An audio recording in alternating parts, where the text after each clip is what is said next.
Ladies and gentlemen, good morning. Welcome to the first LP Research Joint Conference on the theme, the European Union's extraordinary measures facing the macroeconomic crisis and difficulties of the member states. This conference has the participation of distinguished colleagues that are some of the most well-known members of our LP's network, Professor Massimo Luciani, Professor Claas-Friedrich Germelmann, Professor Sylvia Brunet, Professor Francisco Balaguer Callejón, Professor Dovile Gailiuté, and I'll be the moderator. As a moderator, I'll do a short introduction of the team, a kind of roadmap in order to prepare the conferences and open discussions.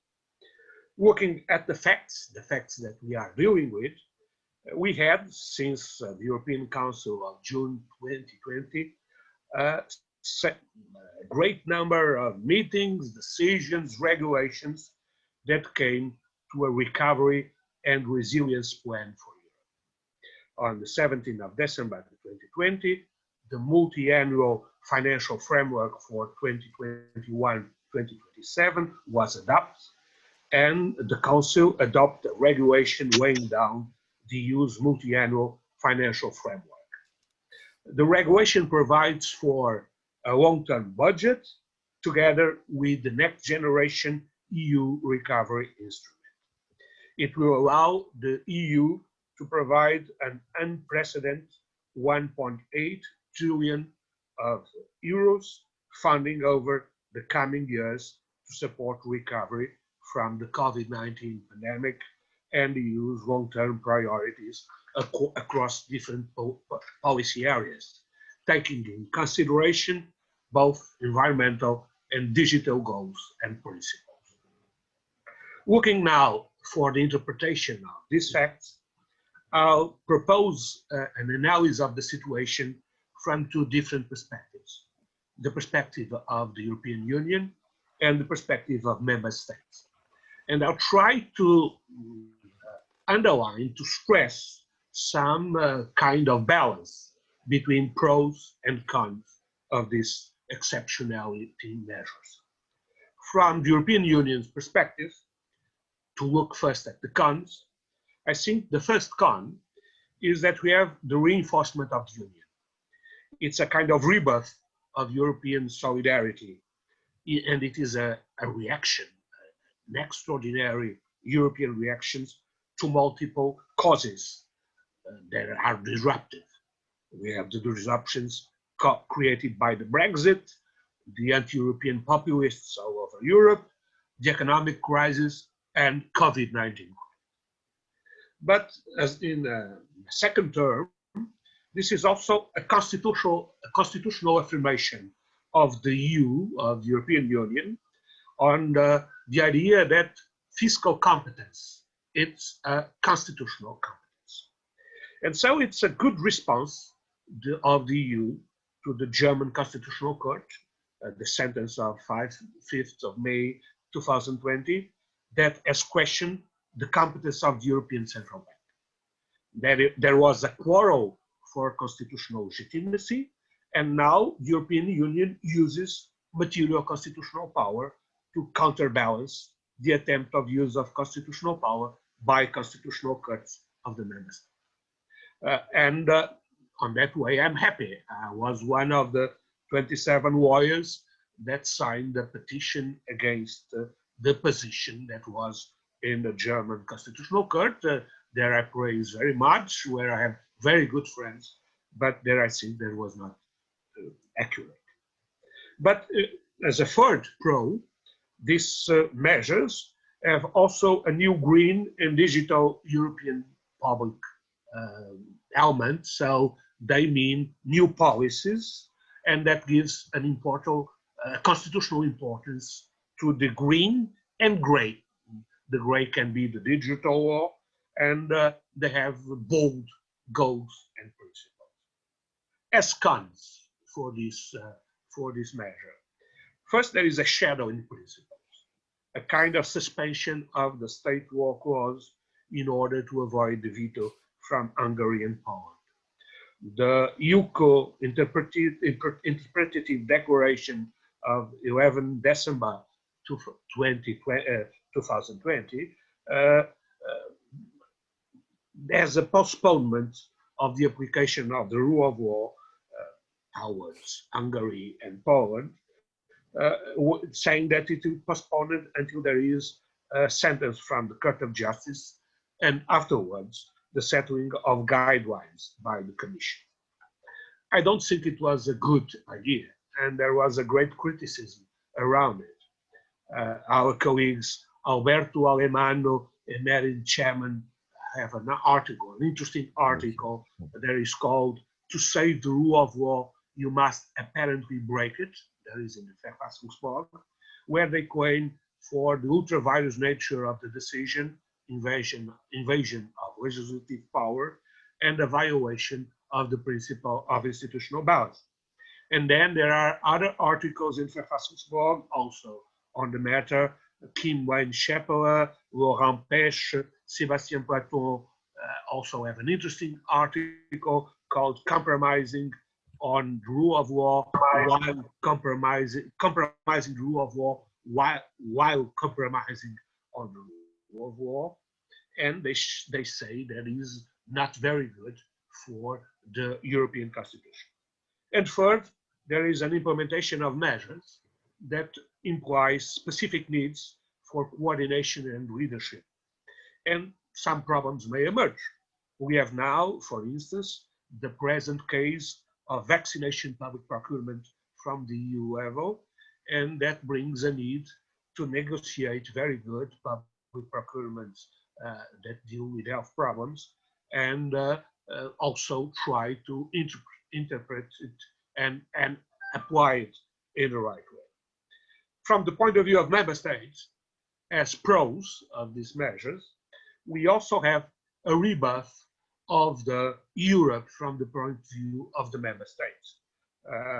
The rebirth of European solidarity is a national argument for the European Union. There is also a new opportunity for the European member states to find policy-friendly approach to the European Union. And that creates a positive reaction of national citizens towards Europe. And in second place, and it's the most immediate, there is a big amount of money to fight the economic crisis and sanitary crisis. The Portuguese Prime Minister compared it to a weapon, a big weapon, a bazooka that was going to be used to against the crisis. And some others may call it a kind of atomic bomb. And this huge amount of money can be a kind of breath of hope against COVID-19, against the economic crisis, and towards Europe and European idea. As cons, we have difficulties of implementation. The criteria are hard. There are deficits of planning, a problem that Portugal deals always. We never do plans. Things are invented as time as they go by. And normally they went well, but they went very wrong. So that's a problem for the implementation of the situation in Portugal. There are bold goals and principles. There are challenges for environmental lawyers and digital lawyers, and they are creating problems also of implementation of the measures. Then there are the public procurement issues. The facilitation of the rules of public procurement may also bring, as you know, more corruption at the national level. And that's not a good consequence for these measures. And in the end, to finish this short roadmap, there are midterm problems with public debt and balanced budget rules that we are going to face some years from now, but they can be a consequence of the crisis. Well, these are in short some guidelines of a roadmap just to situate the following discussion that is going to begin.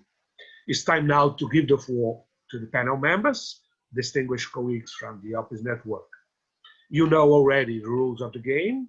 We have a first round for 15 to 20 minutes for each participant, and then we'll try to have a second round of discussion, and we'll try to answer the questions from the answer.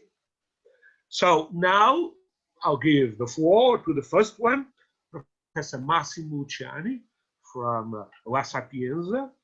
He was the one who had the idea and that proposed the organization of this joint conference. It was a great idea that we approved immediately in our last meeting, our last online meeting that we had in the office program, and is a very well-known constitutionalist, Italian, European, well, you name it, and a very good friend. So, my dear Massimo, you have the floor. Thank you very much, Vasco. It's a pleasure to discuss this topic with you, with all the members of ELPIS.net. Well, the whole topic we are about to discuss can be, I think, summarized by the following an alternative question. Is this pandemic emergency only a source of the disasters of our present time and of the dangers of our children's future? Or is it an opportunity? Is it an opportunity to change our world in a better way, transforming the malfunctioning patterns of the new millennium? Well, I think that they are malfunctioning patterns of the new millennium from political, economic, and social point of view. Well, I think it's both. I think it's both. The disasters are before our eyes: loss of social ties, loss of working places, loss of pleasures, of course, loss of gross domestic product. We are losing a lot. We're losing a lot, and for the first time, at least in Italy, for the first time from the end of World War II, we do not interpret anymore our present as a better condition than our past. The dangers, even the dangers are before our eyes. Authoritarian responses to the crisis, first of all. Breaking of the solidarity chain on a domestic level, or domestic scale, and worsening of the relations between the states on an international scale. Well, all these phenomena are commonly analyzed from the specific point of view of the biopolitical theories. Political philosophers like, in Italy, Roberto Esposito and Giorgio Agamben, very known worldwide, developing and Michel Foucault pioneering studies, do interpret the sanitary crisis, well, as an example of biopolitics. Well, I do not have the time in 20 minutes here to develop the arguments against this analytical perspective. So I can only state that it looks like a rather simplistic attempt to explain much more complex social, political, economic, and legal problems. Law indeed, legal problems indeed. Has we the lawyers something to say in an emergency situation? Have lawyers something they can do to change disasters and dangers in opportunities for the future? Well, I think they have. I think we have. But not only because I'm a lawyer, but because the legal dimension of the analysis and of the practice is, I think, a self-evident one. Emergency is not exception. I can bet that as much in your country as in Italy, never the name of Carl Schmitt has been evoked as it has been in these days. But Schmidt's state of exception has nothing to do with the present state of emergency. Exception and emergency are two completely different concepts. The first, the exception, well, the exception is a condition, so to say, empty of law, that opens the way to the sovereign's foundational decision. The second, the emergency, is a condition, so to say, full of law. And we see it every day, how much it is full of law, in which, yes, derogations to the ordinary rules and procedures are permitted, but that cannot in any case trespass the boundaries established by the constitutional principles. So we have not to put emergency and exception in the same conceptual as coincident conceptual objects. It is in a state of emergency that the European Union acted to face the sanitary crisis. Derogating, yes, our moderator said it already, derogating the ordinary rules of the Union, but not sweeping these rules away. Well, European Union had to act not only to save the member states. From my point of view, it was not only to save the member states that it acted and their citizens. It acted above all to save itself, to save the European Union. Never the attitudes of the European citizens reached such a low point of trust and consensus like in the last years. The European Union, not to be carried away by a legitimacy crisis, had to act. From this point of view, it is rather interesting that the European Union started to act almost immediately. Everybody remembers that the sanitary emergency declaration has been stated by the World Health Organization on January the 30th of last year. And in March 11, the organization stated that it was a pandemic. Well, on April 2020, 9 April 2020, the Eurogroup proposed 3 security nets to aid workers first, business enterprises second, and member states third. So on April 2020, we already had the first step by the European Union. It was the very beginning of the pandemic crisis.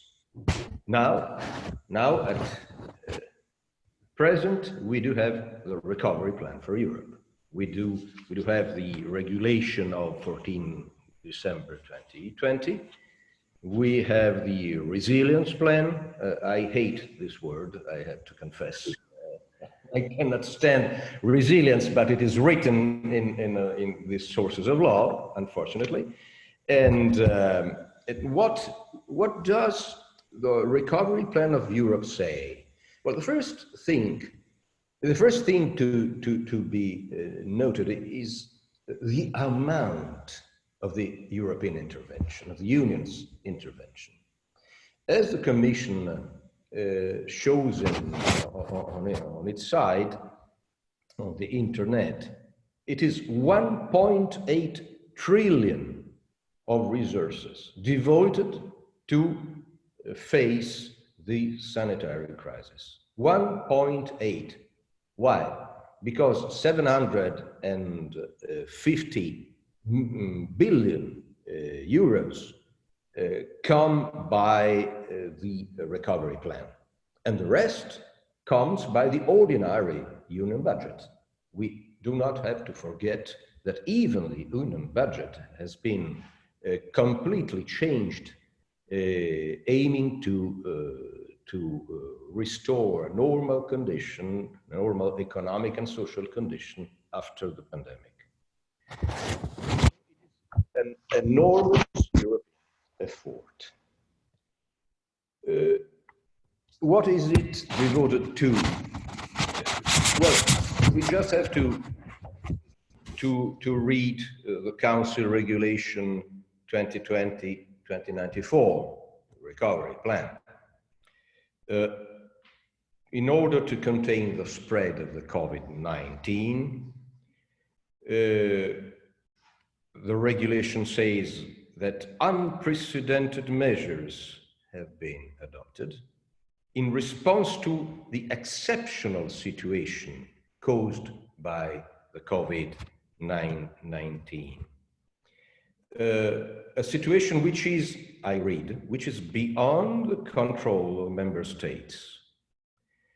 A situation that has caused significant disturbances to economic activity, which are reflected in a steep decline in gross domestic product and a significant impact on employment, social conditions, poverty, and inequalities.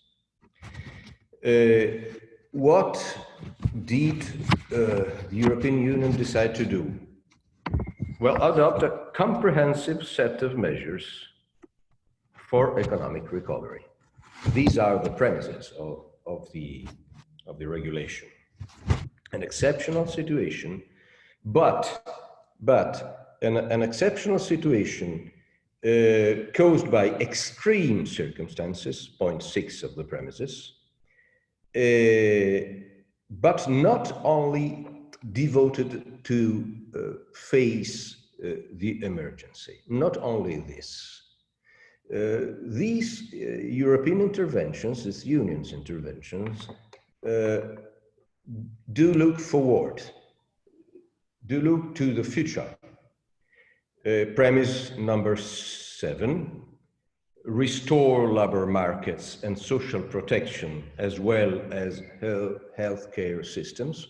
This is the present, but also sustainable growth and employment in order to strengthen cohesion among member states and support their transition towards a green and digital economy. As our moderator said, green and grey economy. A big step forward.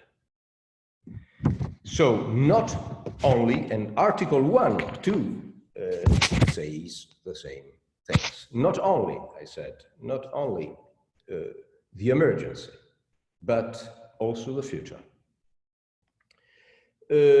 Nevertheless, this European intervention didn't solve the problem, because we have the opposite side of the moon, the difficulties of the member states. The member states have, at the present, enormous difficulty to use the European resources. First of all, political ones, because huge resources need, I should say, a huge political consensus to be efficiently employed. And as we see in Italy today, this huge political consensus is not a simple one to be reached.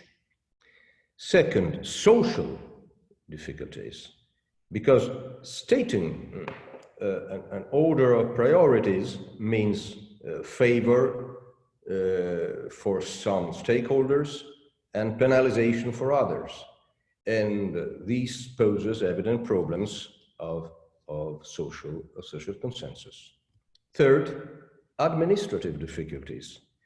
The whole bureaucratic machine is not always fit to face such an enormous task.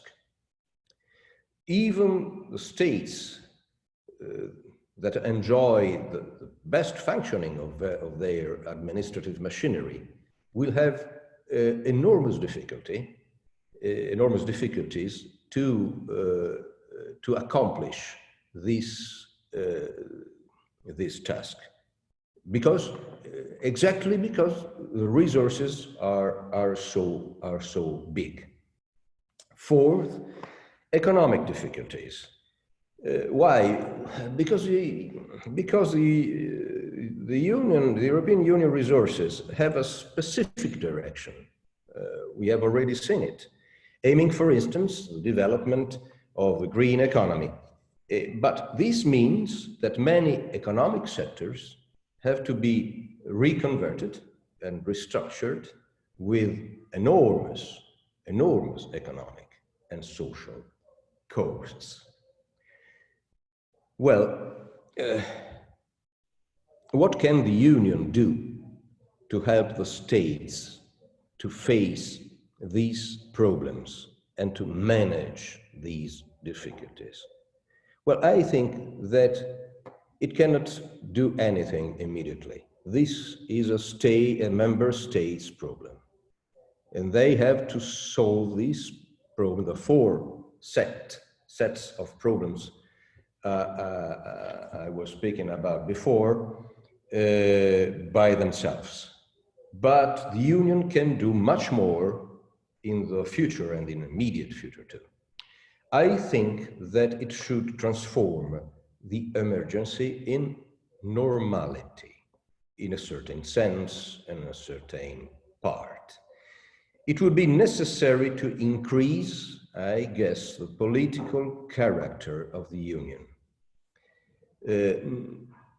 From developed, of course, free market zone, not anymore this, to a true political entity.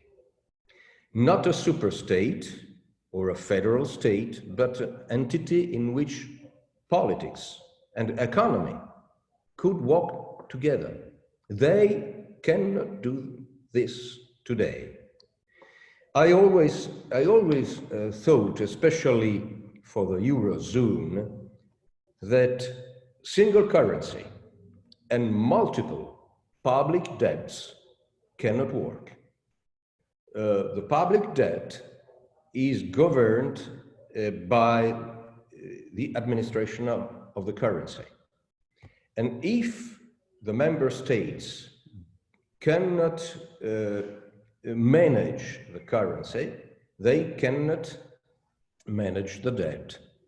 And so I think that we have to work in the direction of increasing the ties between the economic and financial rules of each state, above all from a fiscal point of view. What is lacking, above all, is our common fiscal rules, is a common fiscal regulation in the whole Europe. But to change this situation, political power is needed, and a political strategy is needed, and a great political class is needed. And my question now, the last one that I pose to you, is: do we have such a European political class today? I have some doubts. We do not still have it. We do not still have a political and European political power, but we should. It is 19 minutes of my intervention, and I stop here. I'm sorry for my poor English, but what I have to say, I trust on your understanding. Thank you very much. Thank you very much, Massimo. It was really interesting, and no worry without English. Your English is better than mine. So the important thing is that we use all the language as a tool to understand it. That's the important thing. No, we are not specialists in linguistics or foreign languages of this kind of things. We are wired, but we use the language as a tool. Well, it was a very interesting proposal that you made and a very interesting speech. Now I give the floor to Professor Claas-Friedrich Germelmann. He is a well-known professor of European and environmental law from Leibniz University. It is the law faculty in which the Alpes Group, the Alpes Network was founded. It's always a pleasure of listening to Professor Germelmann, and it's also a great pleasure to hear my good friend Friedrich. Friedrich, it's yours the floor. Thank you very much, Vasco. It's a great pleasure to be here, and thank you very much for inviting me. I do have a short presentation, and I'm wondering whether I can share it or upload it. I'll just try to share the screen. I don't know whether you see what I've shared now. I'll try to change into the I think it will work that way. I'm not too familiar with all those technical issues, but do you see what I've been sharing? Right, perfect. And first of all, I have to apologize to Professor Luciani, because I use this term of resilience and I'm so sorry, but I think we'll see that in the end I mean it more like a sort of empowerment of the European Union, because what I would like to do is, and I think it fits in very nicely with this excellent first contribution, I will try to have a look what European Union law is able to do at the moment from a more black letter law perspective, and what we can do in order to make European Union law efficient in trying to cope with the challenges we are facing just at the moment. And therefore I've named it Resilience of European Union Law in Times of Crisis, and I would like to focus on budgetary law, on budget law, because that's at the moment, I think, one of the core issues that we are talking about. And I think the introduction of Professor Vasco and the first contribution of Professor Luciani have shown that quite clearly.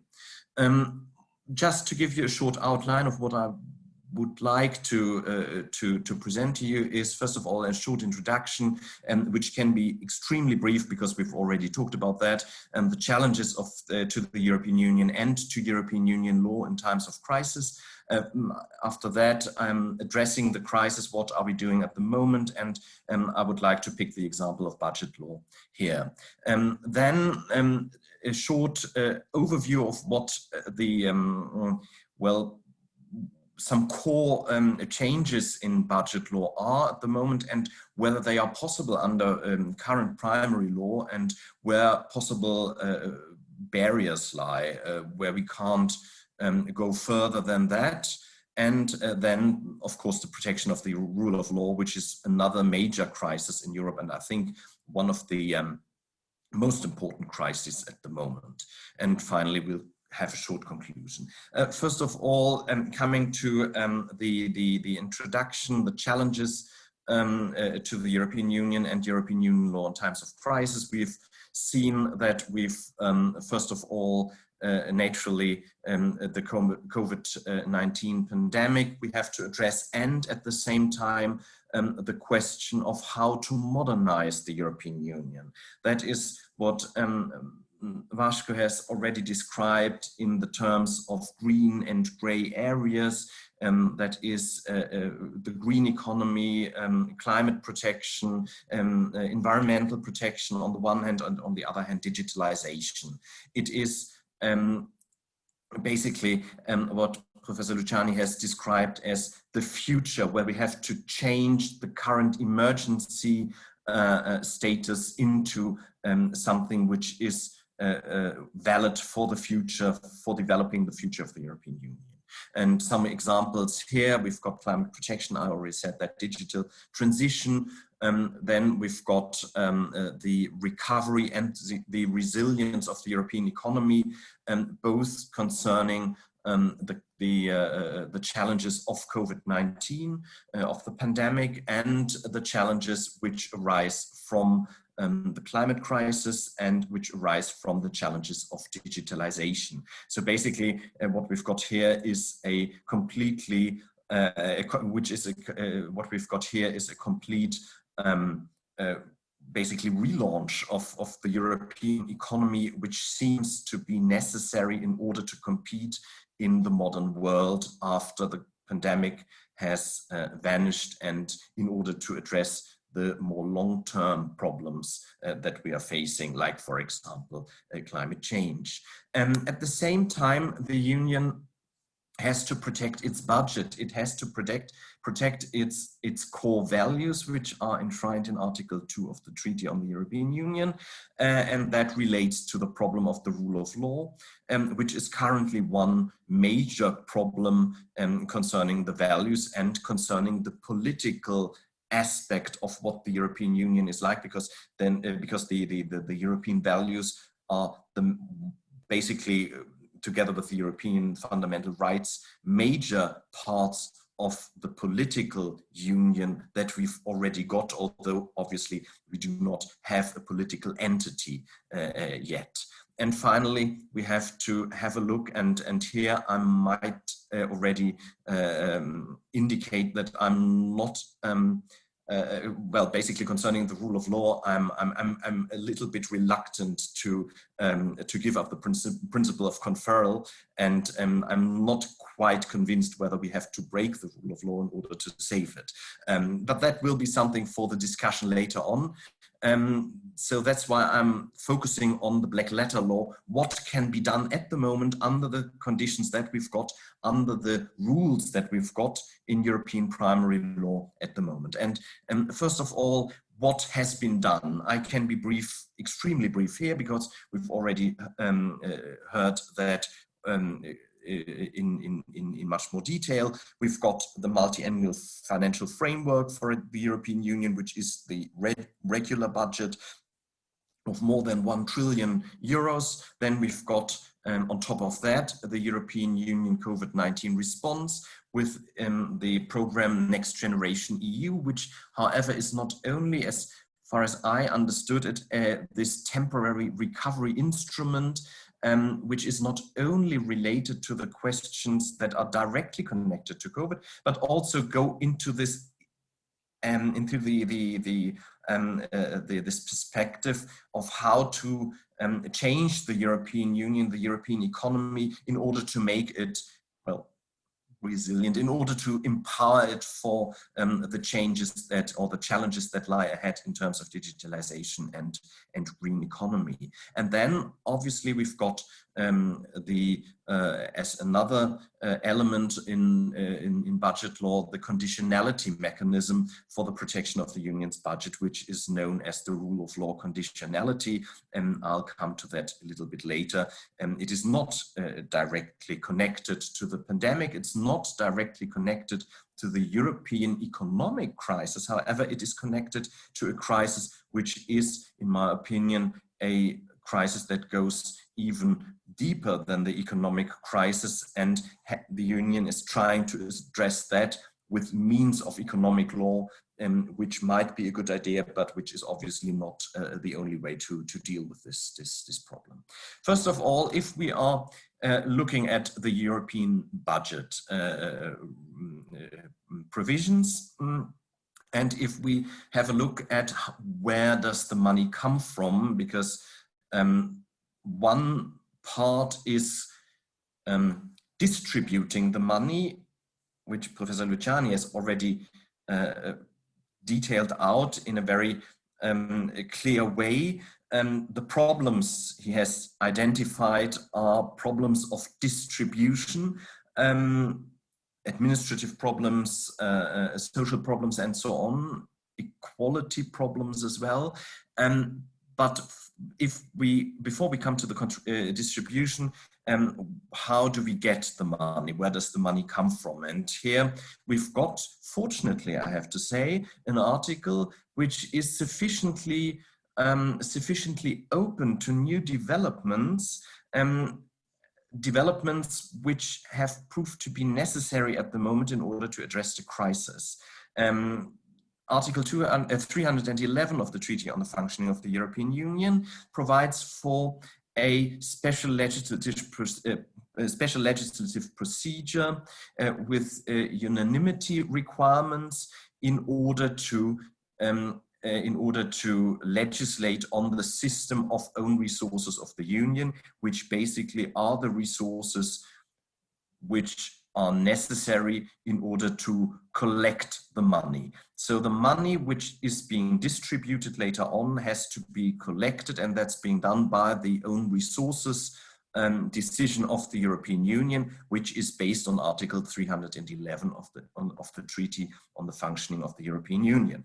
Now, we have got some traditional ways of collecting money in the European Union, some traditional ways of defining the own resources, and I've put that here in the current own resources decision of the Council of the European Union. In my opinion, it has not been ratified by all the countries yet, so that's still an issue. But as far as I can say from the German perspective, I don't see any problem in ratifying the own decisions, the own resources decision, from the point of view of German constitutional law and from the point of view of the political will in Germany.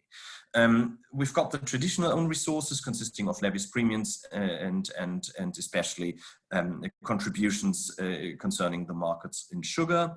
And then we've got this the VAT element in the own decision in the own resources of the Union, and which is new, the plastic packaging waste, but that doesn't really change the system.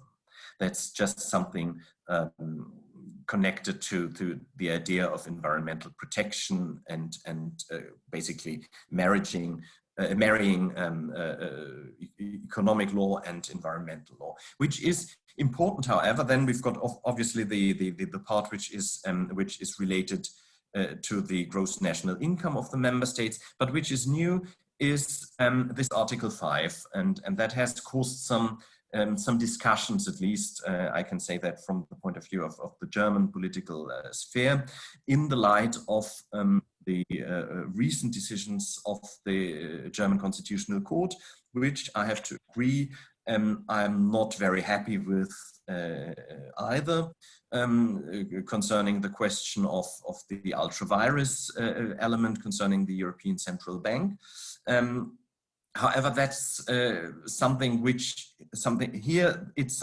is constitutionally sound and, in my opinion, not particularly problematic. However, it is something new which we have to test against the primary law that we've got at our disposal, and that is Article 5 of the own resources decision for the sole purpose of addressing the consequences of the COVID-19 crisis. I have highlighted some of the some parts of this decision, of this article. The Commission shall be empowered to borrow funds on capital markets on behalf of the Union up to 750 billion euros in 2018 prices. Now that is a change in the own decisions, own resources decision of the European Union, because here the Union is entitled to borrow money to a significant extent from the capital markets. That is something which is politically rather sensible, which is politically rather difficult in terms of the unanimity requirements, because we've got some member states, including Germany, which are rather reluctant to let the Union borrow money on the markets. However, they have agreed to that for addressing the COVID-19 crisis. And now there we've got a possibility in Article 311, which shows that in this area, European primary law is quite able to cope with current, with challenges that are can't be foreseen, because Article 311 of the Treaty on the Functioning of the Union allows the Council to establish new categories of own resources. And there is nothing in the treaty to prevent the Union from, or the Council from, unanimously allowing the Union to borrow money at the capital markets. Now that is a good point. However, we have to see whether European primary law can be used, Article 311 can be used to change the system entirely and to go even further than borrowing money for a specific goal, for a specific aim, to a pretty clearly defined extent. Is it possible to change the own resources decision entirely and make it possible for the European Union to borrow money from the capital markets without any restrictions? And I'd say Article 311 is not able to do that. And on top of that, we'll come to that in the conclusion, the national constitutional law will pose problems here. While it allows addressing emergency situations, I'm not quite sure whether we can use that provision in order to come to a new normal and change the system of financing the Union entirely. But I think that's a point where we have to, well, use further rounds of discussion in order to decide whether the Union is fit for the future, whether we have to change something in this area. Let me come to the next point, which I'll address just very briefly, which is protecting the rule of law in the European Union. Finally, we all know that from 2018 onwards, there has been quite a struggle on whether it is possible to implement a regulation that allows, that will allow stripping money from countries in the European Union that are not abiding by the rule of law. It's especially at the moment a problem for Poland and Hungary for different reasons. I don't want to go into detail here. And the European Union has decided to implement, to finally, and it has been rather controversial in the process of legislation, the Union has decided to implement a regime of conditionality for protecting the Union budget, which is based on Article 322 of the Treaty on the Functioning of the Union. So what we are doing here, what we are seeing here, is that the Union is using the budget competence in order to protect the rule of law, which seems to be a little bit problematic because we are dealing with different categories here, and we have to respect the principle of conferral. However, Article 322 of the Treaty on the Functioning of the Union is sufficiently flexible again in order to allow something like a general regime of conditionality, because it only says in the ordinary legislative procedure it is possible to implement financial rules by way of regulation, for example. And one financial regulation, one financial rule according to 322 of the treaty is this conditionality regulation, which states, Article 4, where a member state breaches the principles of the rule of law and seriously affects the sound financial management of the Union budget in a sufficiently direct way. I've highlighted those elements because in my opinion they are essential for this regulation to be legally based on Article 322. The Commission is entitled to take some measures against the member states, among others, suspension of payments or of the implementation of legal commitments. So basically, they won't get any money from the Union budget if we've got problems here. However, once again, the treaty is flexible, but it is not without any frontiers. The treaty only allows, Article 322 only allows measures that are directly linked to the budget. So therefore, we can't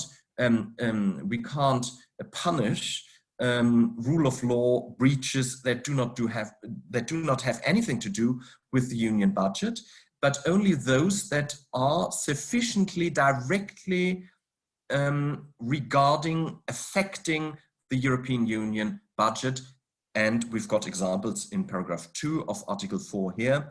Proper functioning of the authorities implementing the union budget, proper functioning of the authorities carrying out financial control, and so on and so on.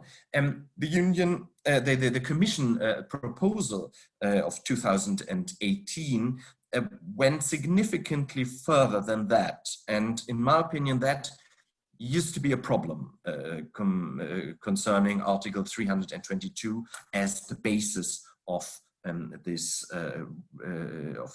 regulation, and finally the Council has fixed that. I know that several articles in legal literature, and especially on the political sphere, are not very happy about that, because they feel that it has been done too little, too late, and too late might be true, but I don't think that much more could have been done under Article 322, because we have to respect the principle of conferral. And that leads me to my conclusions, which I can sum up very brief, and which should be understood more like some suggestion of what we could look into in a more detailed manner in further conferences, for example, or in further projects. It is essential, and I agree entirely to what Professor Vasco and Professor Luciani have said before. We have to empower the union in times of crisis in order to make it fit for the future. We have to look what primary law can do at the moment, and I have tried to take the principle of budget law in order to show what is possible at the moment under European Union primary law. We can see that primary law is sufficiently flexible to address problems. We've seen that already during the Euro crisis from 2008 onwards. However, we have to respect the principle of conferral. So we can't just change the European Union under the current treaties. We would have to amend the treaties in order to address questions that go beyond the current state of primary law in European Union law. And if we don't do that, we will have problems with national constitutional law. And in my opinion, it is worthwhile to have a look how far the European Union, how far secondary law, how far European initiatives can go under the current primary law without breaching the principle of conferral, without breaching national constitutional law, in order to make the European Union fit for the future. Because amending the treaties in the times we are living in is extremely difficult, and I don't think very realistic. So we have to deal with what we've got at the moment.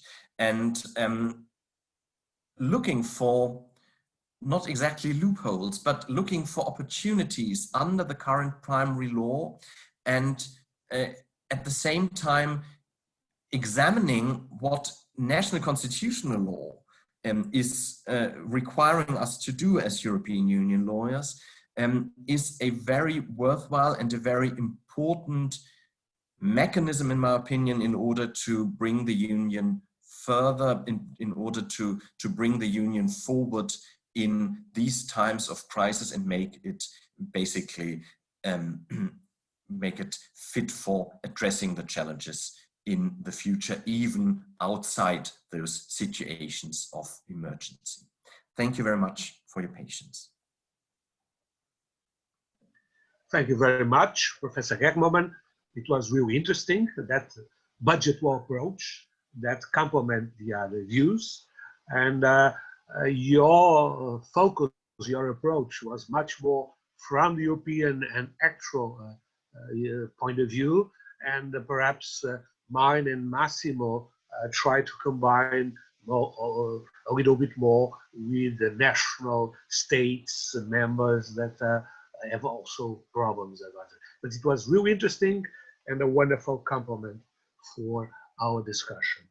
And now it's time to hear Professor Sylvia, Madame la Professeur Sylvia Brunet. Professor Sylvia Brunet is a very well-known professor of administrative and public law from the University of Rouen, Normandie. It's always a pleasure to see her. My good friend Sylvia, it's yours the floor. Thank you very much, Vasco. Thank you very much for your invitation. Well, as the other presentations have already presented some points I wanted to talk about, and as I'm not a specialist of European Union law, I will speak about the French situation. I will briefly speak about the French situation. It was at the beginning of March 2020 that the Prime Minister and the ministers concerned adopted numerous measures in France via orders, decrees, circulars, and press releases in order to slow down the spread of the coronavirus.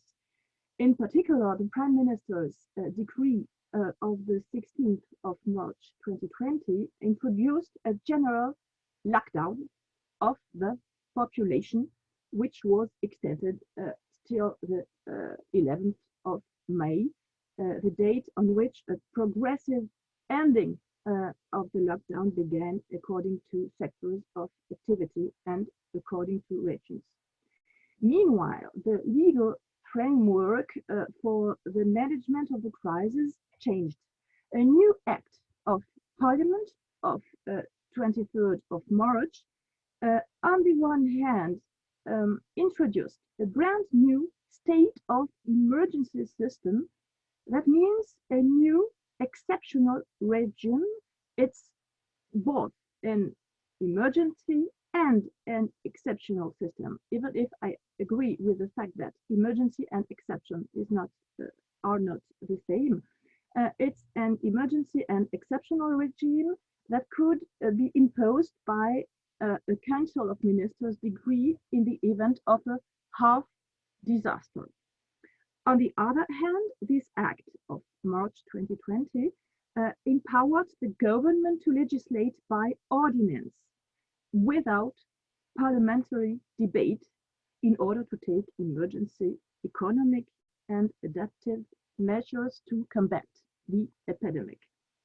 The new legal framework was of immediate application, with the statute law proclaiming a state of emergency, which remained in force for almost 16 weeks until July.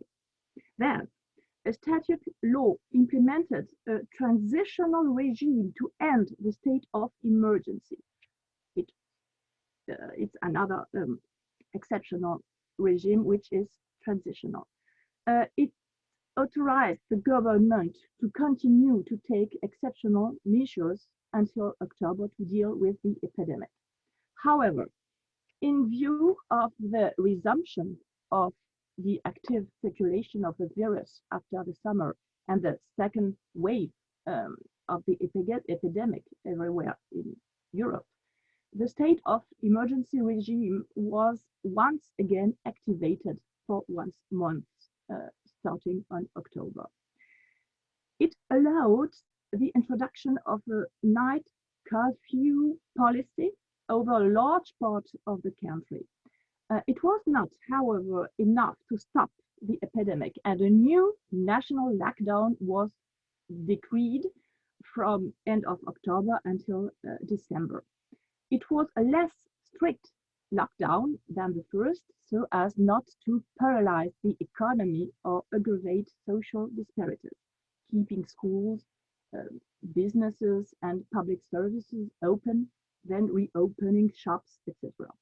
The lockdown was finally to last until the 15th of December, the date on which a new curfew would be reimposed between 8 p.m. and 6 a.m. and then between 6 p.m. and 6 a.m. since January the 16th. As a result, Parliament had to authorize the extending of the state of emergency. the statute law of November 14 extended it by 3 months and also extended the transitional regime for ending the state of emergency until April. But today, in early February 2021, only 1.5 million people, that means 2.4% of the French population, have received the first dose of the Pfizer or Moderna vaccine. And only 100,000 people are fully immunized. Over these delays concerning the preventive vaccination plan, Parliament has once again authorized the extending of the state of emergency. Last Tuesday, the deputies voted for an extension until the 1st of June 2021. What does it mean? That means that the new exceptional state of emergency legal regime continues to give the executive, the French executive, a free hand to govern the country without parliamentary debate for several months. I would like to highlight 3 key points concerning the management of the public sanitary crisis in France before presenting the economic situation due to the health crisis and the management of the recession, because I think these points are important, are also important to understand what the European Union can do for the member states.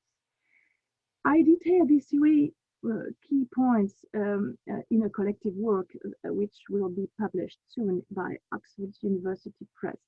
The first point is that, surprisingly, 2 councils play since the beginning of the crisis a fundamental role in the management of the crisis. On the one hand, at the request of the President of the Republic, Emmanuel Macron, the COVID-19 Scientific Council was created by the Minister of Health to inform public decision-making on the management of the health situation linked to the coronavirus. So it's a scientific council which can propose the decisions to the President. On the other hand, the National Security and Defense Council, the Defense Council, which is an inter-ministerial body that reports directly to the Presidency of the Republic, and this Defense Council has become the principal crisis management tool of the head of state, even if its usual role is not to manage a sanitary crisis, a health crisis, as it is competent, normally it is competent in matters of national defense. Thus, surrounded by experts who guide him with their recommendations, Emmanuel Macron, the president, has isolated himself and arbitrates alone. Perhaps with Angela Merkel, perhaps with the European Union, but in France, the president arbitrates alone. He grants himself a competence that he does not have in principle. In the French system, health is within the competence of the prime minister and the dedicated minister, not the president. But formally, the COVID-19 crisis has, however, increased the normative power of the prime minister and certain ministers through the acknowledgement of a specific regulatory power in the prime minister and some ministers, and the authorization by parliament for the government to pass measures by ordinance that are normally the preserve of statute law in accordance with the procedure in Article 38 of the Constitution. This action of the head of state and his government is criticized not only by the political opposition, but also by numerous others. The unpreparedness of the French state was compared in 2020 to the more effective crisis management carried out simultaneously in Germany or Japan, for example. Moreover, complaints were filed against ministers and former ministers in the Court of Justice of the Republic, which is responsible for judging the criminal liability of ministers for acts carried out in the exercising of their duties.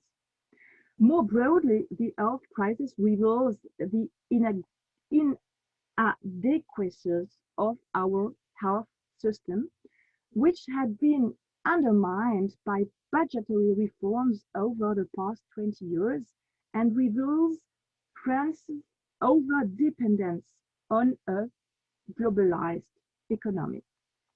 The second point is that Parliament, in particular, but also locally elected representatives, are marginalized and, I would say, downgraded. Already under normal circumstances, Parliament is weakened and the decentralized authorities often lack the resources to exercise their powers.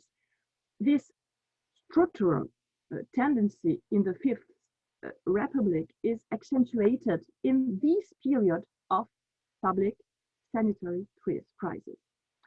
On the one hand, in the framework of the state of emergency regime, in addition to empowering the government to legislate by ordinance, Parliament transfers all prescriptive power to the executive. And its political control, the political control of the Parliament over the government, does not work as it should. On the other hand, the health crisis has accentuated an already strong trend over the last 15 years, that of the re-centralization of power. Such re-centralization being particularly marked in the field of health. Thus, the central state alone directed the management of the coronavirus crisis without relying on local democracy. And that's probably why the vaccination strategy failed in France, because the French government didn't rely on local democracy. The third point is that faced with a weakened democracy at both national and local level, checks and balances to executive power could come from the courts. But the jurisdictional guarantee of legality and freedoms does not seem to play the full role it should have, and the rule of law is consequently weakened. The new state of emergency extends the specific policing powers of the Prime Minister, the Minister of Health, and the prefects.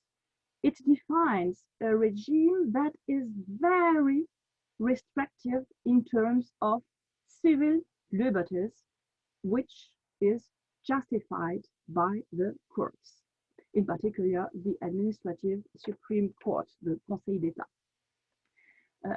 The courts validate the fact that the state of emergency regime, which is useful in the event of a proven health disaster, gives the Prime Minister the possibility of taking the most restrictive measures for freedoms.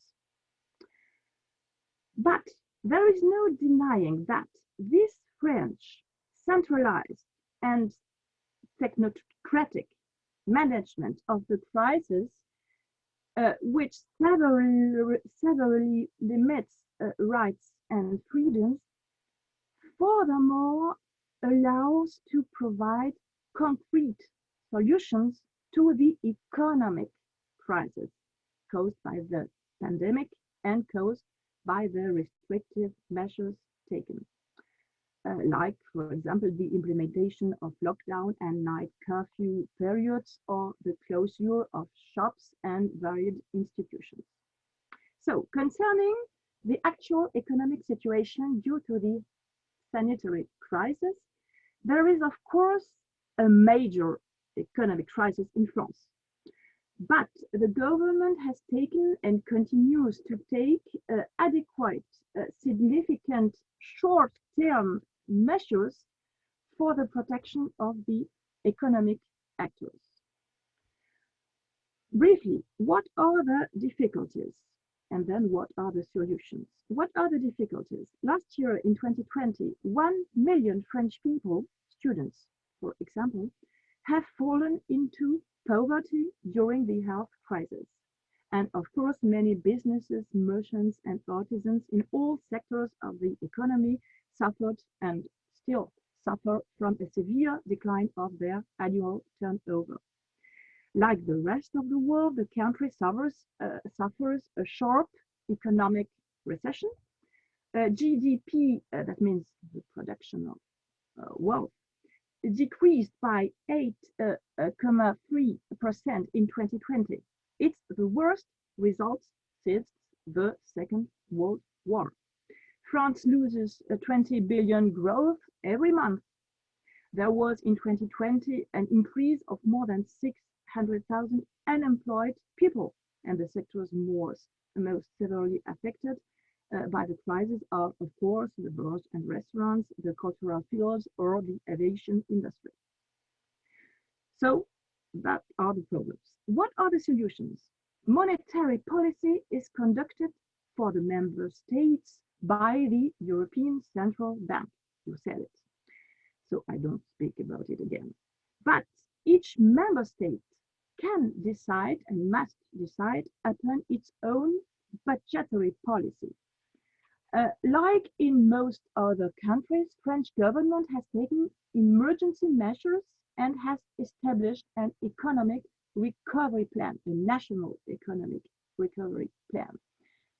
As early as March 2020, President Macron said that health was priceless and that any means necessary should be used to address the epidemic, whatever the cost, quoi qu'il en coûte, whatever the cost. As of the 9th of April 2020, the recovery plan, which was initially 45 billion, was increased to 100 billion euros. The French economic recovery plan is a supply side policy and not a demand side policy. The aim is to help businesses, companies to invest and to hire employees. For example, the support measures include part-time working arrangements for 34% of the employees in order to limit the loss of income. France has used more part-time working arrangements than... meglio, accolto il cautelare contro la richiesta del possessore della fideiussione. I'm sorry, can you? Okay. France used, I'm finished now, more part-time working arrangements than all the other European countries. And these arrangements are indeed necessary. These part-time working arrangements are necessary to avoid mass redundancies, as shown by the counterexample of the USA. But consequently, the French level of debt is, of course, very high. You spoke about the debt. The debt has increased by about 15 percentage points of GPD to almost 120% of GPD. But French government hopes in return a 6% economic recovery from 2021. To conclude, what we can say today is that the sole way out of the economic crisis is to get out as soon as possible of the sanitary crisis. We also have to get out of an emergency and exceptional regime which must not become ordinary law in France like in other countries. The European Union may have a big role to play by finding economic and political solutions. But if the United the UA manages to be, as said Friedrich, if the Europe manages to be fit in the future, and I hope it will be fit in the future. Thank you for your attention. Thank you very much, Sylvia, Professor Sylvia Brunet. You made a very interesting exposition about the French situation, the French approach. And in France, we can say that indeed emergency and exception are combined. They are indeed different, as Professor Massimo Luciani said before, but sometimes, like it is in France, they can be together and having a similar meaning. So now is the time to give the floor to Professor Francisco Balaguer Callejón. There is a well-known professor of European constitutional law coming from the University of Granada. It's a great pleasure to give the floor to my good friend Paco. Paco, it's your floor. Thank you, Vasco. I am very happy of meeting again with the LP's friend and to speak about so interesting topic for European Union and for the member state, for our states. I will speak only a few words about the shadows and lights on the new system in relation with other topics that I am particularly interested in, like rule of law. Claas-Friedrich spoke about rule of law, and I can agree with him in some way, but I will like to introduce some other approach to try to understand the topic. I agree with most of the speaker, particularly with Massimo in relation with the need of a political view in the European Union. We don't need only economy, we need a political view. I am very happy with the action of the European Commission. I mean, even if I don't agree with some terms of in specific fields, and I will speak about that, but I'm very happy that we have a very active European Commission, a very German European Commission, and particularly the President of the Commission, von der Leyen. I have a very good opinion of, even if, of course, we have had some mistake like the Ireland in relation with the vaccine. That could be a mistake, but the mistake is only a drop in ocean, in a sea, and then I consider that this is a very good commission making a lot of things, even if sometimes the approach or the orientation of the measure we could assess in other way, and thinking that it will be necessary another orientation.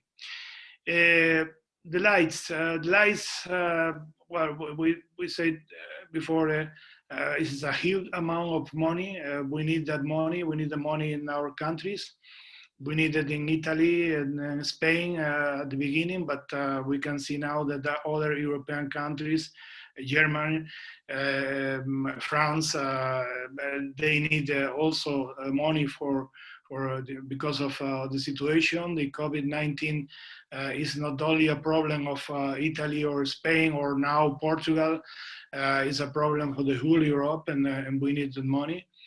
And this is not only a question of the money, it's also the change of mentality, the change of cultural approach. I mean, it is important that I need to remember that we have with the financial crisis, a very dangerous approach on the crisis. I mean, all the rights, fundamental rights, were conditioned by the money, by the economy, by the presuppostary condition, by the budget. And now this is a changing in the way of thinking. All the budget will be conditioned by the rights, fundamental rights.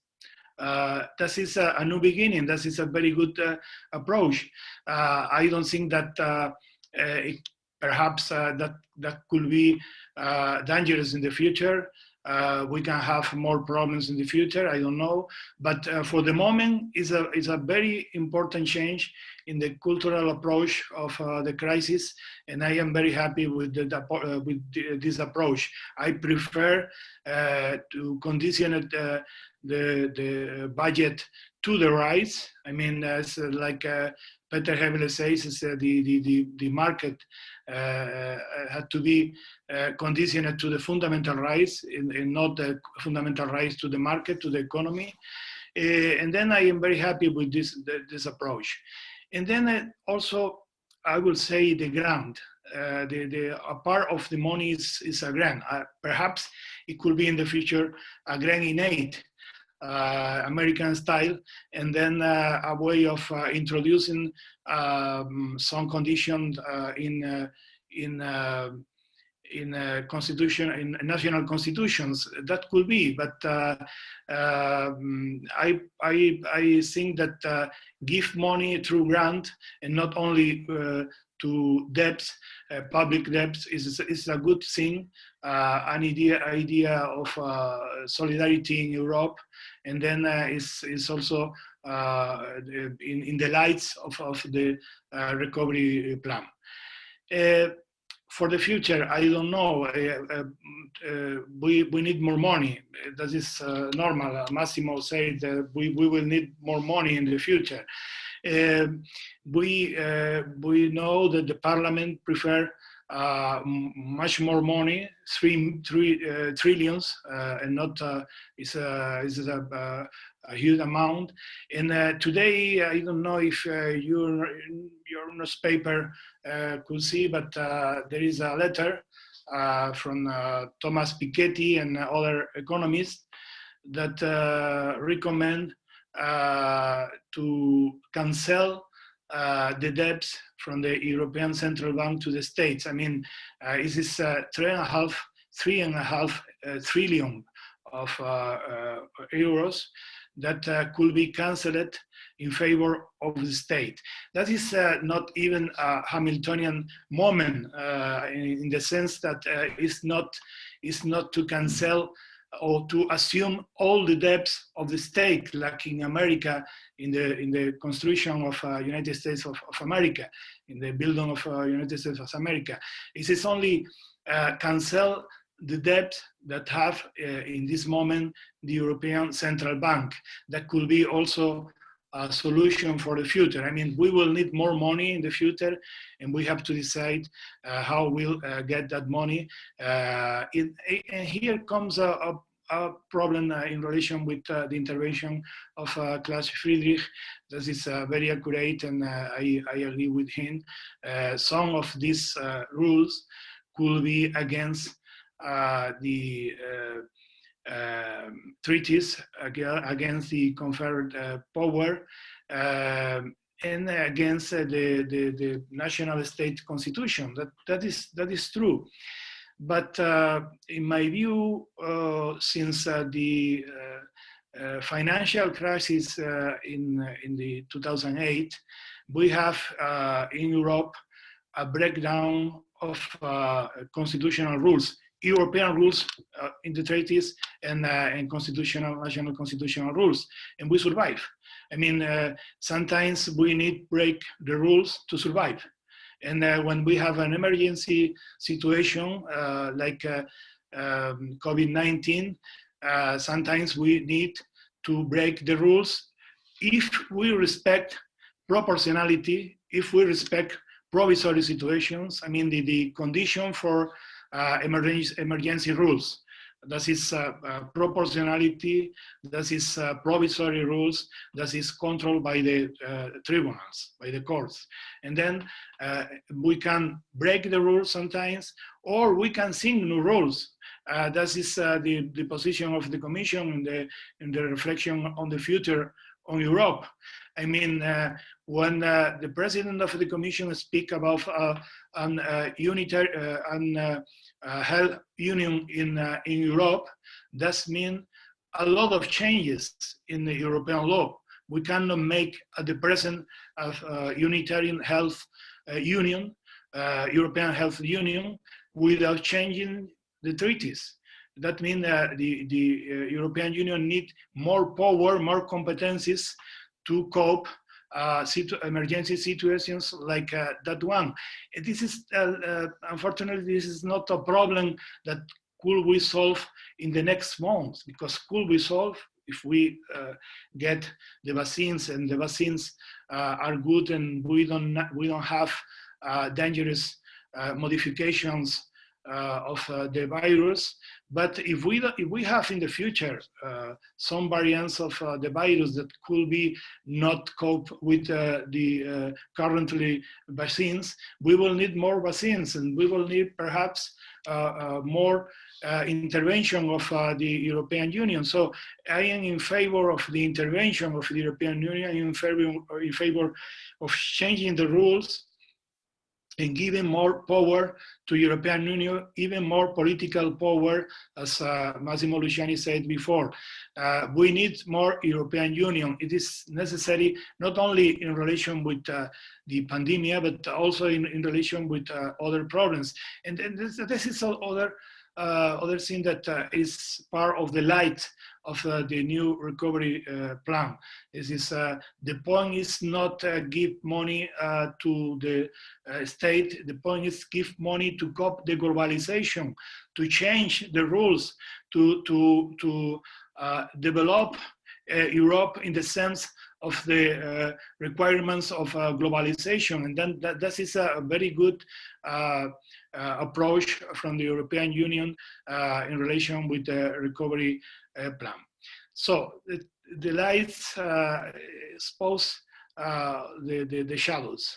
The shadows are in relation with the future. We will recover perhaps the austerity in the future when we have states, member state with a lot of debt, and we will change again our approach, and we will condition it to the rights, the fundamental rights to budgetary provisions again, recalling the problems of the financial crisis of 2008.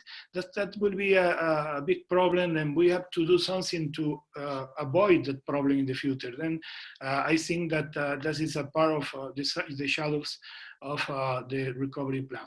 The second is the provision in relation with rule of law. Claas-Friedrich had spoken, and I agree with him. This is the provisions are very limited because they in the conclusions of European Council meeting in December, they accepted the rules and they incorporated the rules. So that is against the possibilities of fighting the breaches of rule of law for Hungary and Poland. This is impossible because everything is linked to budgetary provisions, and if you have to find a link with budgetary provision, you cannot fight always the problems of rule of law in Europe.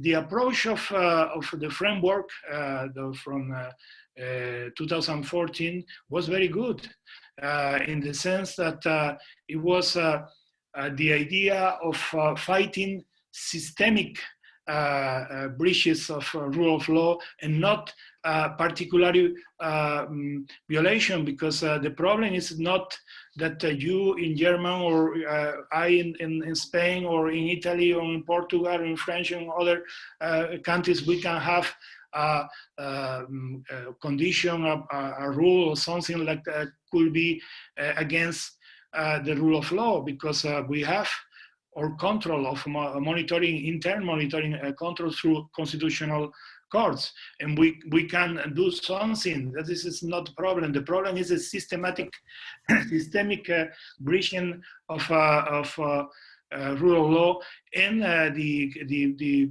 conclusion of the the meeting, the European Council in December says clearly that it's not only that we have to connect it, the breaches with budgetary provision, but also that we cannot introduce a general view of breaches in relation with rule of law.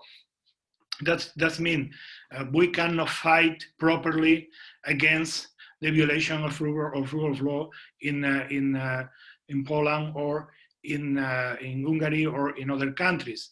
And this is a general problem of this commission. The new mechanism is really hard to understand. We have a new mechanism that put the light not only in the countries that had some breaches or systematic breaches of rule of law, put the light in all the countries, in all the member states, putting in the same level the countries that have a good constitutional tradition, that have no problem in relation with breaching of rule of law, in countries like Hungary or Poland. That is unacceptable. That is incredible. We cannot accept the new mechanism from a constitutional point of view. And that comes another problems. I mean, the economy said in opinion about the conditionality of rules in relation with rule of law, that this is the same position than always in the European Union. You establish a very hard rules, a very strict rules, because you need to get the consensus of the people who promotes the state who promotes that rules, but at the end you never apply the rules, and then you get the consensus of the people who are or the states are against that rule. And that was the framework. The framework from 2014 was a very strict rules, but never applied. And then that is the problem. You have a very strict rule, but do you never apply it? You can never lose the problem of the rule of law in Europe. And that comes another problem. It's good the activity of the Commission at a lot of things, but it's not good the orientation, because it lacks the constitutional approach. And this is a permanent problem of the European Union at the moment, this difficult relationship with a constitutional approach. If you speak about rule of law, you have to speak about constitution. This is not possible. Speak about rule of law without speaking of constitution. If you speak of fundamental rights, you have to speak of constitution. If you speak about defense of democracy, action in favor of democracy, that is the programs that had activated the European Union in December last year. You have to speak about constitution. And the European Union speak constitution without being conscious that speak constitution. This is something incredible. All the constitutional values are European values, but at the same time, all European values are constitutional values.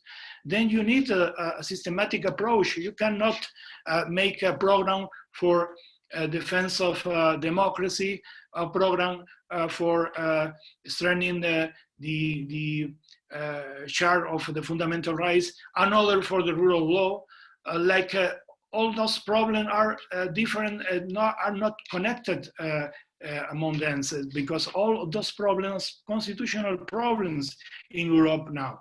And the European Union needs to talk about constitutional problems, like constitutional problems, not like functional problems for the market, like constitutional problems that have a relationship.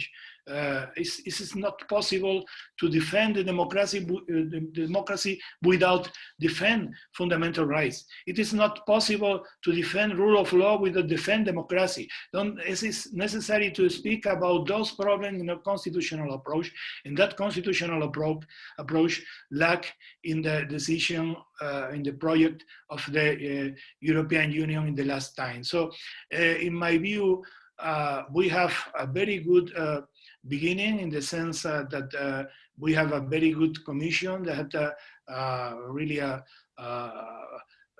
good things and good work. But we have a lack of constitutional approach in the European fields, not only like said, and I agree, Massimo, political approach. That is, of course, necessary. We need to have a global vision of European problems and not to have a national visions of European problems. We need European policies, and we need European decisions. We need a more political approach in the European Union. But we need at the same time more constitutional approach in the European Union. That is necessary to go further in the European integration. Well, I don't know if I can finish here, and we can speak about it in the debate. Okay.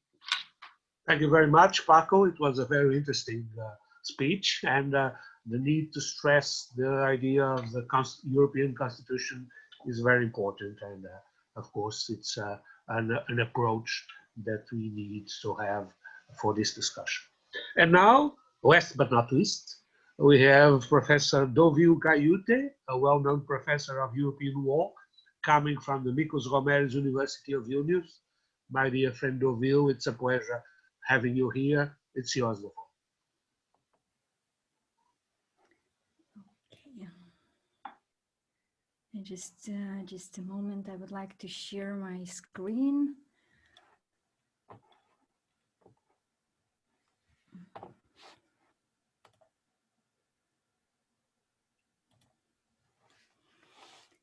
Okay, so dear colleagues, thank you first of all for inviting, and just a small correction that actually I'm not the expert of European Union law, and that's why I kind of decided to take a bit different approach to the topic.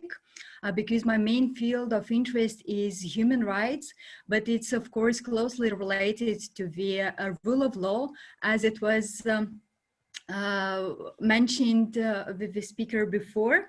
So I have decided to take or to analyze the current situation from 2 points of view. First of all, of course, we talk about the extraordinary measures. Not only measures, but probably we heard those adjectives as extraordinary, exceptional, unprecedented so many times in recent years. But these adjectives have been used not only for the measures which have been taken by the European Union or by the states, those positive or financial measures, but we have heard those adjectives when we talk about the restrictions, also about the regulation. So the idea, what I wanted to talk, the extraordinary measures on one hand, and fair balance on the other hand, and also the positive and negative aspects of the extraordinary measures, and also through the human rights aspects. So all the measures or all the aspects of which the previous colleagues have mentioned, the financial aid, the financial support, this is already the consequence. And the consequence, not only because of the coronavirus, but also because of the restrictive measures which were applied by the states due to control the spread of the virus. So the financial aid was needed because countries in different ways, but applied restrictions to the business and to the companies, to the enterprises, to the public sector as well, and of course to many rights of individuals. But today I will leave a bit aside the rights of individuals, and we'll talk about the rights of companies, of enterprises, because this is also closely related to the individuals, because people are working in those companies. So maybe the aspect of their right to work or in general existence can be raised. So countries, despite the fact if they announced the state of emergency or not, apply different type of restrictions.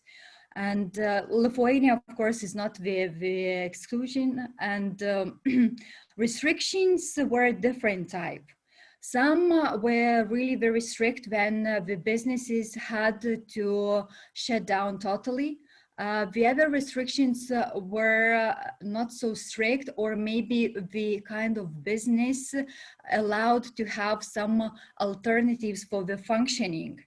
Because if we take the restaurants were shut down, but we still had the option to prepare the food for take off and for takeout for the delivery.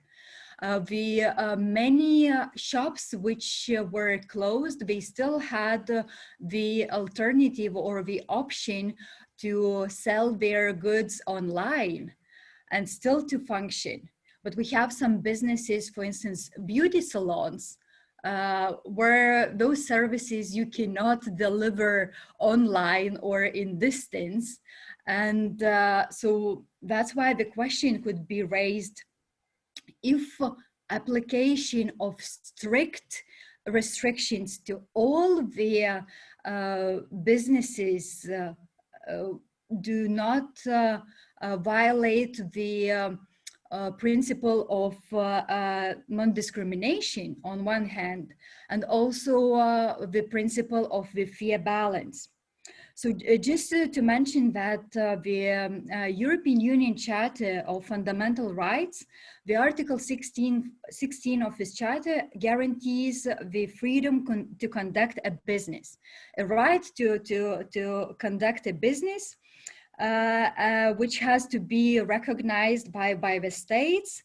And as the Court of Justice of the European Union has underlined that this right is also closely related to the right to property, but it protects some different legal situations. But on the other hand, this right is not absolute.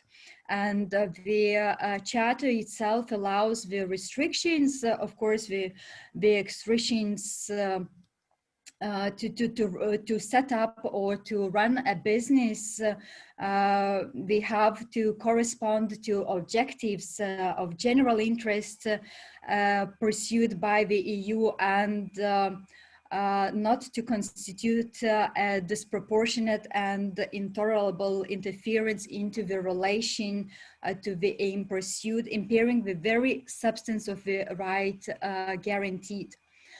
And on the other hand, we have many other fundamental rights which are guaranteed by the European Union Charter of Fundamental Rights. So then we have, not we, but the states, first of all, and later on the international courts and national courts will have to assess if the fair balance have been struck, because we have interests, two different interests on the scale. So on one hand, we have of course, the well-being in general of the interest of the society, not to spread the virus, to guarantee the health of the society and the other rights. On the other hand, we have interests of the business companies, not to lose the business and somehow to survive. And that's also related to this economic crisis, because shutting down the business and not producing goods and so on can lead to the economic crisis. Just briefly to mention that the European Convention of Human Rights does not directly guarantee a similar right, or there is no provision related to business, but from the case law of the European Court of Human Rights, we can see that the Article 1 of Protocol 1 on the right to property can be used, and there are some cases related to the economic crisis, the previous economic crisis, which were examined by the European Court of Human Rights. One aspect, because in general, the right to property is also not an absolute right, and it can be restricted. And the restrictions have to strike a fair balance. But the other thing, which has been several times highlighted by the European Court of Human Rights, that the states are left with a wide margin of appreciation. So it means that the states are left to decide what kind of measures to implement. But of course, this discretion, this margin of appreciation is not absolute. And then it will be already the task for the international courts, for the European Court of Human Rights, and of course for the Court of Justice of the European Union to assess if applied restrictions, if applied those negative measures were proportional, and if the fair balance has been struck, if these restrictions were required. Of course, we are coming back again to the term extraordinary, because the current situation is really extraordinary, and none of the international or national courts had before the developed jurisprudence on such situations. So again, most probably the assessment will be different. Just maybe to mention that Lithuanian national courts, particularly regional administrative court, just yesterday delivered the first decision in the first, and for the moment the only one case. Then the company, in particular the dental clinic, was complaining that the restrictions, the first wave of coronavirus in spring, with the strict lockdown, then all the business have been closed without basically exception, with the very small exceptions, that such strict lockdown was disproportional. So the court, and they were claiming 70,000 euros for the lost profit. So, and the court, the regional administrative court, it's a first instance court in Lithuania, has yesterday delivered the decision that the court decided that there was no violation, that the restrictions were proportional, and the court also underlined this extraordinary situation, and also took into consideration that various supportive measures, the financial aid from the state was provided for the particular company, but for the other companies as well. So, of course, this is only the first case in Lithuania. There are some cases in other countries' national courts, and it's only the first instance. Most probably it will be appealed to the Supreme Administrative Court, but it will take time. But apparently, so we have this extraordinary situation. Then we have on one hand, the restrictions which affect or even pose the existential threat to some business and to the livelihoods of individuals. But on the other hand, we have the physical and mental health of the society. So this is one side, or the reasons why we need it, why the countries and then the EU needed the positive extraordinary measures, the financial aid, but for this financial aid, I would also like to raise the question about the proportionality, or if the fair balance is struck, because not to go deeper, it was already talked a lot by my colleagues, previous speakers. If we take, and it was mentioned by the moderator as well, that we have the EU financial aid, and on the other hand, we also have the different packages provided to the companies from the states themselves. And the issue is that the same problems are regulated at different levels, not only if we take EU and national, but even in national or in the states, the regulation is in different levels, or at least in Lithuania. And for the different actors, which can lead the overlap of various protection and support measures, and could lead to even abuse of such measures, because if simply the companies meet the requirements of several aid packages, they could benefit from them in several ways. And it can even be possible that companies claimed more state aid than actually needed.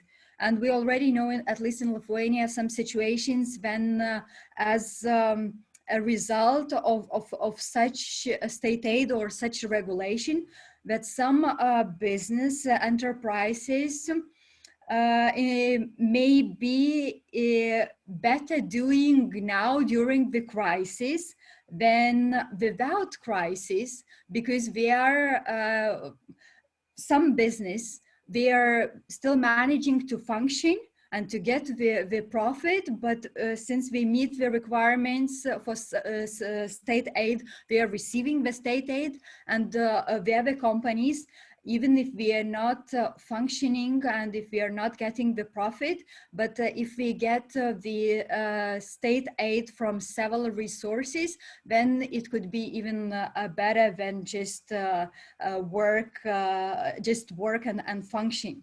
So these are the aspects which I wanted to raise. From one hand, the fair balance of the extraordinary restrictions. On the other hand, the fair balance of the extraordinary positive measures. So just to conclude that for both sides, the fair balance has to be struck.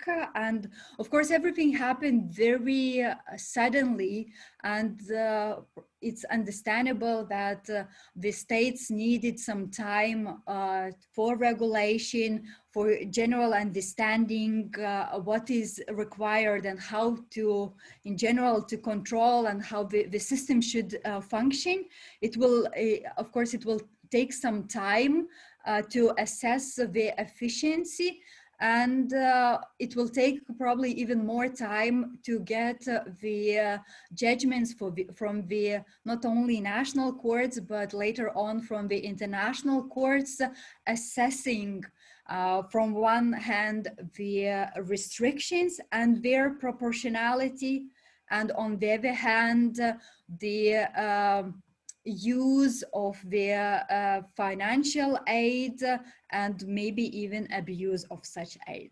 So thank you for your attention. Thank you very much, Professor Dovile. It was really very interesting. And you stressed out the point of human rights and also the role of courts.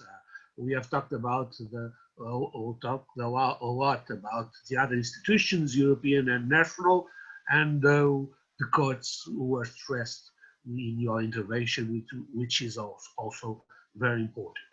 So now we are coming to the second part of this discussion, of this panel. I think all the interventions were complementary, and each one of them stressed out an important point of the situation, both from European point of view and national point of view. Professor Luciani began talking about the political dimension of the crisis and made a challenge for making of Europe a political entity, more than economical and fiscal. It also should be a political entity. Professor Germelmann made a point from the point of view of European budget law, showing the budget importance of these measures and reminding the principle of control. Professor Brunet talked about the French situation and stressed out the situations of exception that are now very clear in the French system. Professor Paco Balaguer also introduces the idea of constitutionalization and European constitutional law, which is very important, and talk about the importance of the breaches, some more important than others. And to finish, Professor Dovile talked about human rights and the role of courts. It's another important topic that in all our countries is coming right now, and especially the administrative court, also here in Portugal, has lots of sentences on it. So, what do you say? Should we do first a round between us, or first ask the audience to ask some questions, and then we should answer and also discuss with us? So what do you propose? I think it's better to ask the audience. Okay, I think so too. So I'll ask everybody, between the 25 persons present here at this room. Some have been more before, but it's a good group that is together, and after they can see, there are more persons that can watch us through the YouTube channel.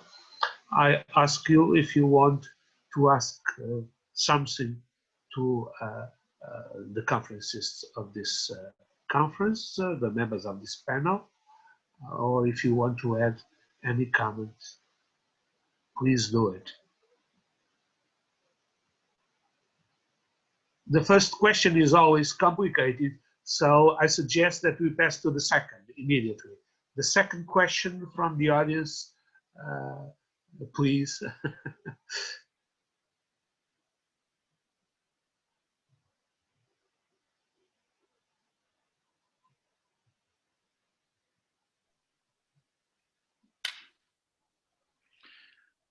Vasco, if there is not comments from the audience, I would like to congratulate to Patrick because of the new presidency, the new administration of the United States, and the resilience that American democracy has showed in the last process. So I'm very happy of having a new president in the United States, and to see how the people, the normal people, people who has the problems that we have in the electoral administration, has through all the pressures of the President Trump, demonstrated that it is possible to defend the democracy and the Constitution. That is one thing that am a little bit jealous in relation with the European Union.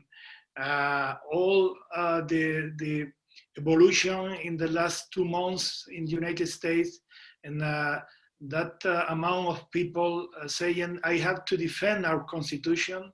I will do anything that will be necessary to defend our constitution. And this is important for our country. It's very important. I mean, this is the manifestation that we need more constitution also in Europe to go together to our destiny. If we want a more beautiful destiny in the future.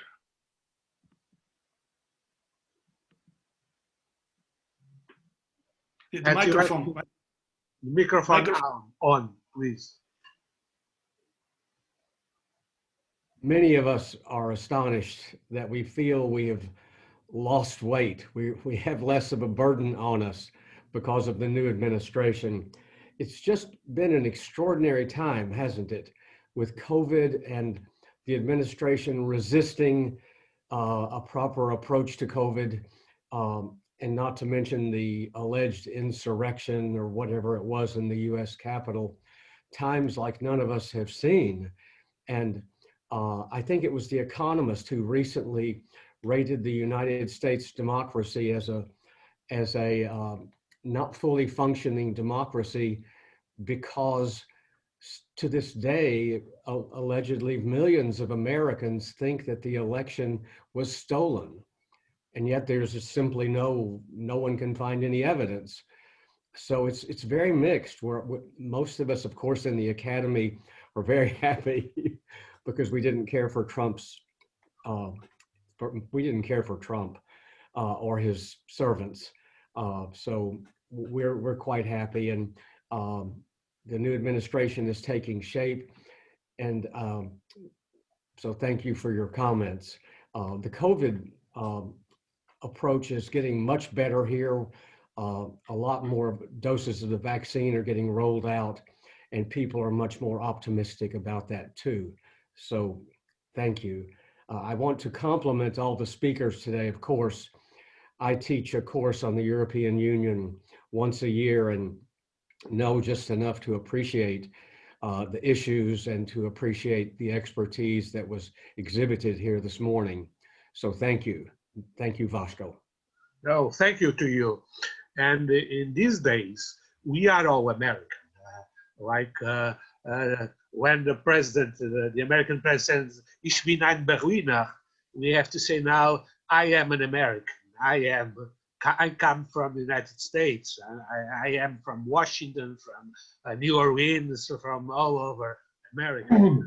The situation is really exciting. And by the way, I think the opportunity of having the second volume of our Elpis View Review that is coming out next March on the mirror between American war and European war is quite accurate, and I hope it works in kind of making us members of the same family, because we are talking about global problems. I'm sure it will. Very good. So more questions. Second questions. Philippe, merci d'être présent et you have the floor. Thank you, Mr. President. Well, several speakers have said that the EU needs more constitutional powers. I quite agree with this, but the problem is, in order to give the EU more constitutional powers, states must agree on a transfer of power, and it seems to me that they are not ready now to give more power to the EU, and the crisis has, it seems to me, to have shown that they are not keen on a new constitutional arrangement or transfer of power to the EU. Thank you very much. It's a good question. I don't know if we are going to answer right now or if we wait for some more. Paco. Yeah, but this is not a matter of being keen of giving new powers to European Union. This is a matter of globalization. This is all of the problems we have now are problems that could be solved only by the European Union in the future. And this is all. I mean, all the big problems. I don't speak about domestic problem or other problem, but you think in democracy, you think in the problem of fragmentation of public sphere, the fake news, the political instability, economical instability, terrorism. All the problems that we have now are problems that had to be decided, most of them, in European approach. And even the reflection on the future of the Europe that the European Commission has launched is a way of thinking what kind of European Union we need in the future. And in relation with the COVID-19, we have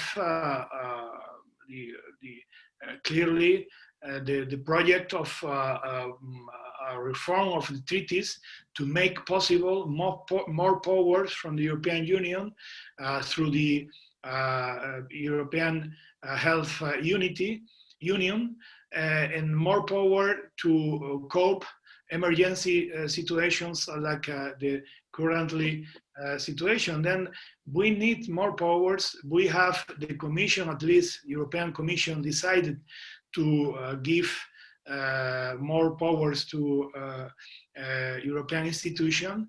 And of course, we need a new meaning of the globalization in the states, in the national state, in the member states. And that is needed. And then we have to fight for that because we need an European approach for the future. Thank you very much. More answers or more comments? May I react? Massimo, Luciani, of course. Thank you. Well, I do really in part agree and part disagree with Philippe Guyot's remark. Yes, I think that political forces are not keen to give more power to the European Union. That's true. This is not a good political situation. But what is the issue at stake today? Are we going to give more powers to the European Union or asking the Union to use differently its powers? Because the European Union's powers are enormous already today. Do they need more powers or use those powers in a different way, in a much more political rather than purely economic way? Well, I think that this is a second perspective that we should embrace. This was an answer to Philippe, but also a remark to Sylvia Brunet presentation, because I noticed that she cited President Macron's statement. President Macron's statement isn't other thing that the French translation of Mario Draghi's statement, whatever it takes, when he was governor, president of the Central European Bank. Whatever it takes. It doesn't matter how much it costs from a political or economic point of view. Well, what I notice is that on a European level and on a domestic level, the answers are the same when we do face an emergency state, and a crisis. When we do face a crisis, we do everything is needed, whatever it takes. It is Draghi, it is Macron, it is Angela Merkel, everyone should answer the same way, whatever it takes. So what I said before is that I would like to hear these words, even in a not emergential situation. So I would like to hear political frontmen and frontwomen have a vision and say, whatever it takes, I'm going to drive the Union to a much better future. This is my idea.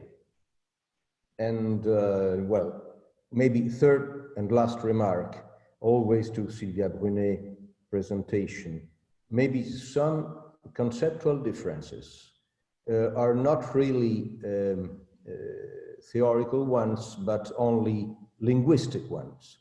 Because I think that sometimes in French, the word emergency is not used in the same way we use it. In French, they use urgence, and this changes very much. I hope that Sylvia Brunet will pardon me if I say something about the use of the French language, but when French lawyers speak about état d'urgence, it is not the same thing in Italy, in Spain, or in Portugal, or in Germany, because we have different words to express maybe the same concepts that in French are expressed with urgence. I think so. Sylvia, do you want to say something? Yeah, just that I agree with both remarks, that we need a strong Europe, even when there is no crisis. And the second one, the words are very important, and the notion, the concept of emergency, urgence, and exception, I think we could make another conference about these concepts. Yeah, sure. Well, let me say also, Friedrich, go ahead. No, yeah. No, Vasco, go ahead, please. No, after you. Thank you. Just a short remark. I absolutely concur. It's basically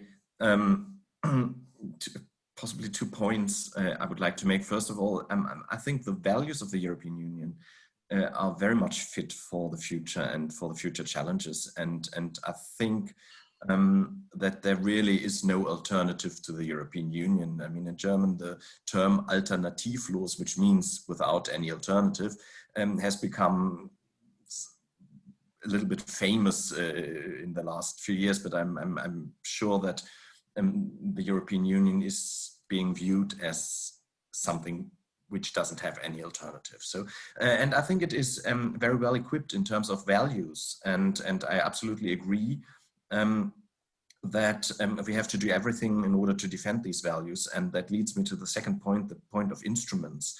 Are the instruments also fit for the future? Are the competences the Union has and the instruments it has in order to fulfill those competences really efficient and really fit for what the Union has to do?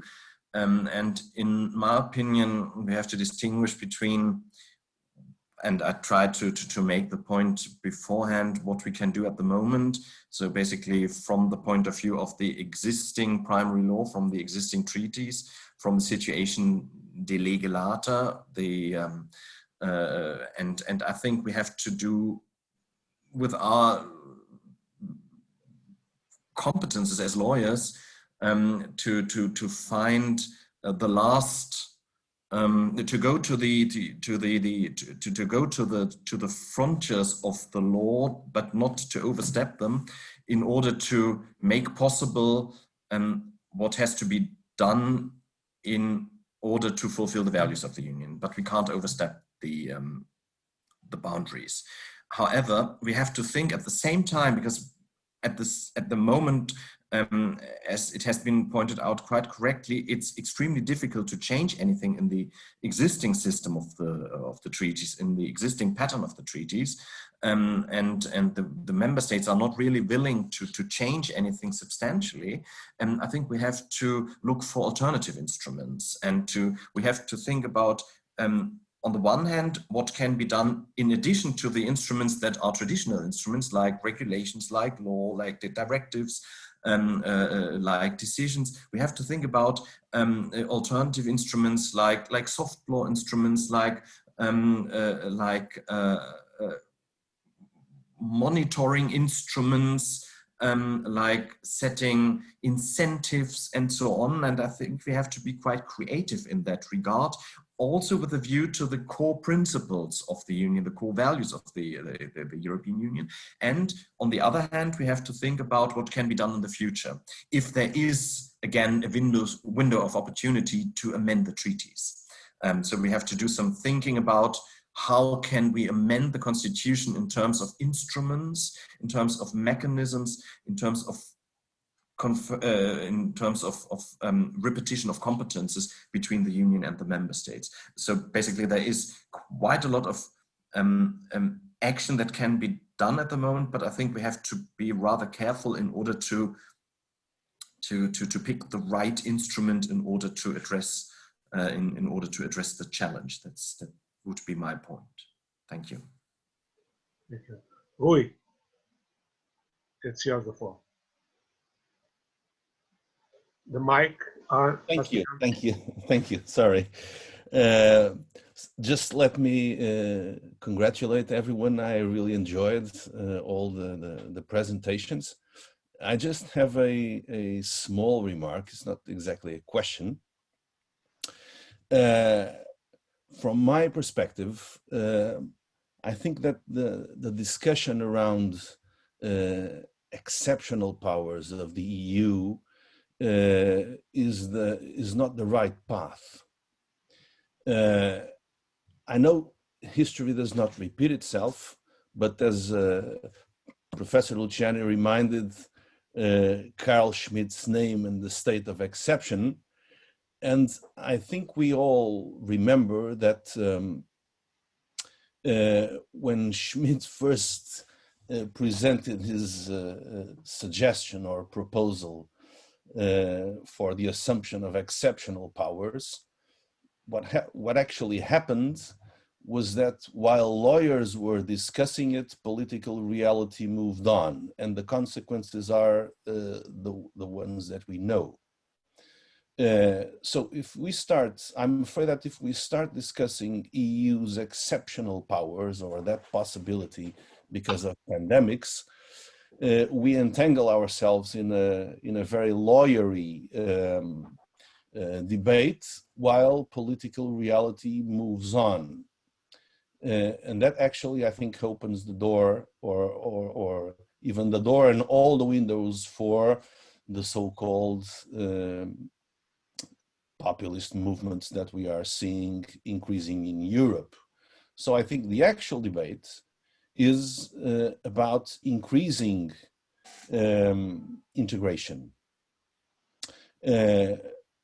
Increasing integration with normal or regular means, exploring the possibilities of the treaties, and possibly, like Friedrich just said, new ways or new instruments which are known in international law and global administrative law, just to bring the point to globalization, as Professor Balaguer just pointed out, and not exceptional powers or exceptional means.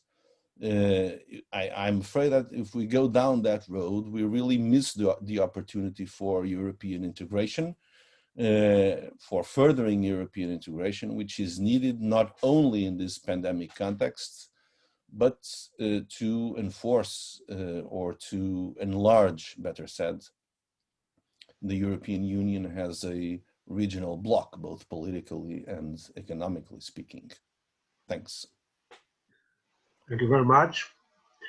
Well, I would like to add that nowadays, law has no frontiers. Globalization is not just a problem of economics nor politics, but it's also a problem of law. And constitutional law has no frontiers.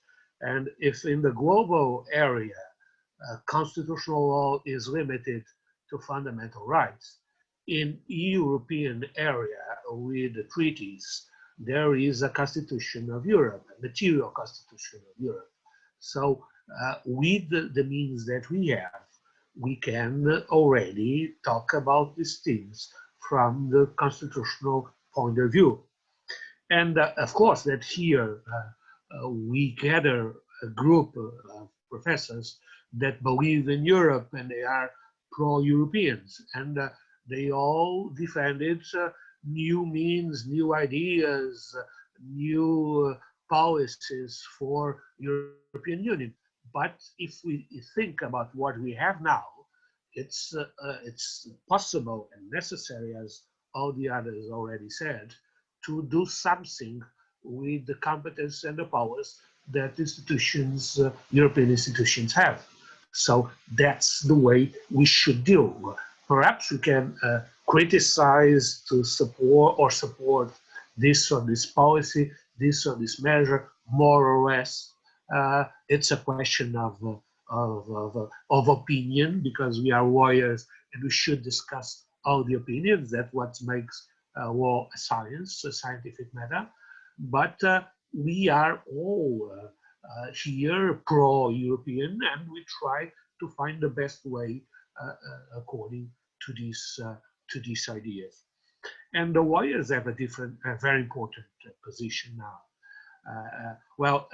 Some of you know I'm a huge fan of cinema, and in these days I use my television to see some old classics. And last week I've seen for the 5th or 7th, or I don't know how much times, an old film from Fritz Lang, M, the Killer from Düsseldorf. And it's a film that shows the crisis in Germany before the arrival of the National Socialism, the spirit that was conducting to the immediate condemn to death of someone. There was a killer that made louder things. And the cry of hope comes from a lawyer, comes from a defensor of the killer that said he should have some defense, and he should have a proper judgment. It should be judged according to the right procedure and proportional law. So we have to defend it. And that's something that gives me some hope for the lawyers in our situation. Even if the situation is lousy, even if it's difficult to find a hope for nowadays, and with the COVID-19, with economic crisis and so on, I think we should believe in the lawyers and the law professors, because there is some hope in what we are doing, and this hope is important in order to help to solve the crisis. Well, I don't know if there are any more questions or any more comments from the members of the panel. I don't know if there's anything you wanted to say and you didn't have the opportunity. If not, perhaps we should finish here. Let me thank you all for your participation. I think it was a great opportunity to discuss, and it was a very interesting discussion. I learned a lot, and I enjoyed very much being here. It was wonderful discussing this question, this important, actual questions with colleagues, friends, people that I admire, and I think that we should continue with that experience, making more conferences like that, and beneficiating from the bad thing that is being at home confined, taking from it the best we can do it, and being together, discussing together. We have lots of things to learn from each other, and these discussions, this joint conference, I think they are very important. I thank you very much for being present, for especially the participants in the panel, but also all the others who done the questions or just heard. And well, I hope that we may have in the near future some other opportunities of being together and organizing more things like this. Thank you very much. Goodbye, all. Ciao.